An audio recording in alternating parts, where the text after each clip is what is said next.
Hi, I'm Indy Nidell, and this is Out of the Foxholes, where I today do not sit in my chair of infinite knowledge, though I'm still within range, and I'm still answering your questions about World War II. Now, this time it's a special edition where I answer questions directly from our Time Ghost Army, which you should join if you have not already at patreon.com or timeghost.tv.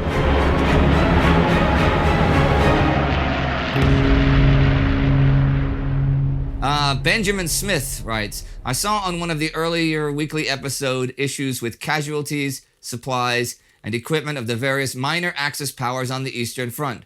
Were there instances during the war when Hungary, Romania, or any of the other minor Axis powers performed well against the Soviets independently of the Germans? So, Romania plays a pretty large role in the south of the Eastern Front and has a lot to gain.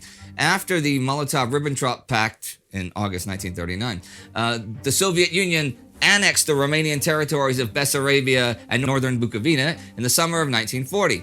Romania hopes that they can reconquer this territory by participating in the Axis invasion, and so they contribute more soldiers to the Eastern Front than any other power, besides Germany, of course. Romania has an army of nearly 700,000 soldiers in 1941, and that's going to rise to about 1.25 million by 1944. There are some battalions of German forces with them, but the overwhelming majority of the force that besiege and assault the Soviet port city of Odessa are Romanian. After 73 days, Romanian forces take the city in mid-October, as we saw, but they do suffer some 92,000 casualties in the process. They do rely on the Germans for some things like heavy artillery to help smash through defensive lines and fortifications. But for the most part, the Romanians make do with what they have, which does leave a bit to be desired in terms of equipment and tactics, but they are successful in the end. And earlier this year, when the Soviet Black Sea Fleet attempts to raid the Romanian port city of Constanța, the Romanian Navy, supported by a German-designed and crewed coastal battery, gives the Soviet air and sea force a bloody nose. The raid's objective is to destroy the big oil storage tanks in Constanța and to do some damage to the opposing navy to secure the initiative for the Soviet fleet.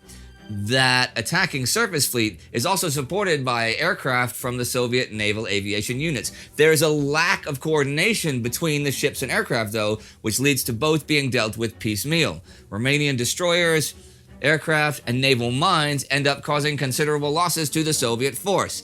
That performance led the Soviets to be a bit more cautious when operating in the Black Sea. As for the Hungarians, they have not really undertaken any operations independently from the Germans yet. For 1941, much of Hungarian military operations are in support of the Germans or administering and occupying newly conquered territory. You may be wondering now if I'm going to talk about the Finns, but the question asked about the Axis powers. Finland was not one of the Axis powers, just a co-belligerent. Alex Vernay asks,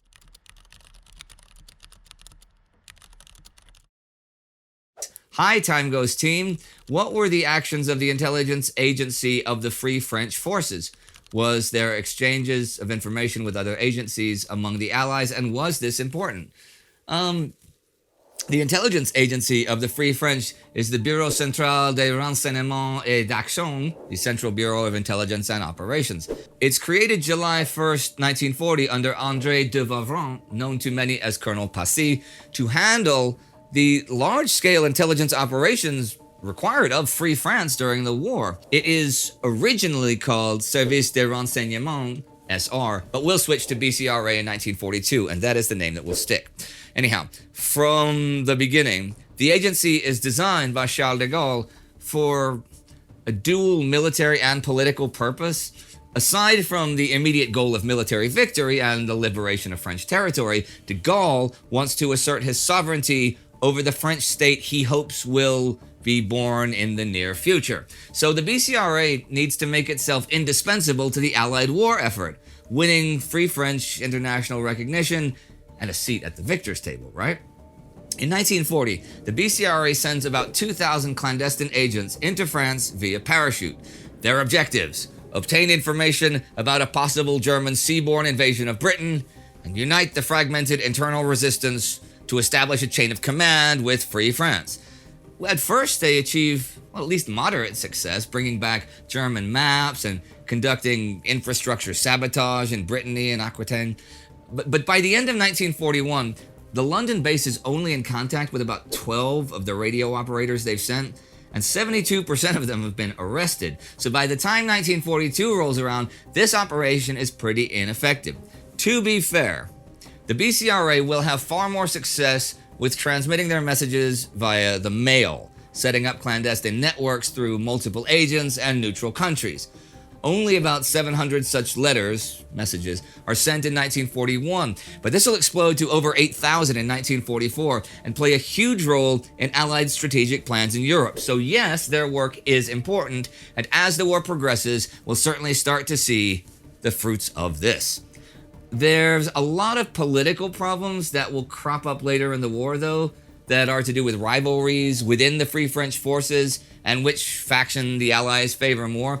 The BCRA will play a big role in this, and it's going to be really fascinating, actually. But I'll leave all of those political machinations for Sparty to deal with in later episodes. How's about that, Sparty? Does that sound good? That sounds wonderful. All right. Indian Idol's fursona. Okay. Is there a picture? Okay, my fursona asks, does it ask in my voice? Because if it does, it'll ask like this. Question for Out of the Foxholes. But if it has its own weird voice, it'd be like, question for Out of the Foxholes.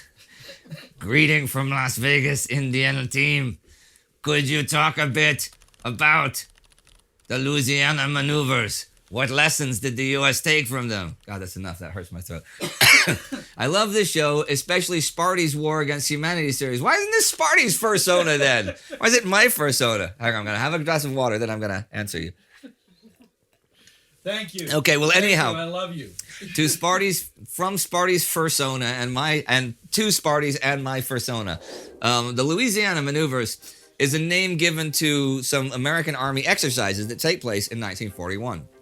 It's one of 3 great field maneuvers carried out around the same time. The other ones were in Arkansas and the Carolinas. They share a common goal: to test officer corps capability in commanding a military force that has rapidly expanded and modernized, right? See, the U.S. military greatly expanded in 1939, and these maneuvers are a chance to develop essential battle skills on a large scale. And a bunch of notable individuals who will play a pretty big role in the years to come, like Patton, Eisenhower, Clark, Marshall, take part in the Louisiana maneuvers. For a lot of them, this is their first real taste of commanding army-sized units. The order of battle is as follows. In one corner, you have the fictional country of Kotmik, which is an acronym of Kansas, Oklahoma, Texas, Missouri, Kentucky. And that's the Red Army. In the other corner, you have Alamat, which is Arkansas, Louisiana, Mississippi, Alabama, and Tennessee. And that's the Blue Army. Now, at first, they're more or less evenly matched. The Red Army's a little smaller, but they got tanks. The Blue Army's a little bigger, but it's slower. There's around 400,000 men taking part overall, fighting in an area of 8,800 square kilometers. That's 3,400 square miles, bordered by the Sabine River to the west, which is the Texas-Louisiana border, the Calcasieu to the east, and Shreveport to the north. Well, and the Gulf of Mexico to the south. The fighting is supposed to be over Mississippi River rights. Now, the maneuvers have 2 phases. Phase 1 begins on September 15th, and both sides are assigned offensive missions. The Red Army is to invade the homeland of the Blue Army, while the Blue Army is to intercept them and beat them back before that happens. This ends on the 19th with not much specially exciting happening beyond standard textbook tactics. Phase 2 starts on the 23rd. The Blue Army is now doubled inside, given an armored division, and their task is to assault Shreveport. Blue Army Chief of Staff Colonel Dwight D. Eisenhower comes up with a plan to drive around the Red Army's western flank and assault it in the rear from the north. The man commanding this assault is Major General George S. Patton, who takes things a step further, and he takes a 400-mile drive which goes outside the field of operations and into Texas. He even, and this is true, he resupplies his men from roadside gas stations so he doesn't have to rely on the rations that they've been assigned. Did you know this, Sparty? No, I did not. It's a great story. Okay, by the 29th, right, Patton has reached the outskirts of Shreveport, and a battalion of his has even captured the entire staff of Red Army Command at Barksdale Airport. The Red Army complains of foul play because Patton broke the rules, but, you know, what are you going to do?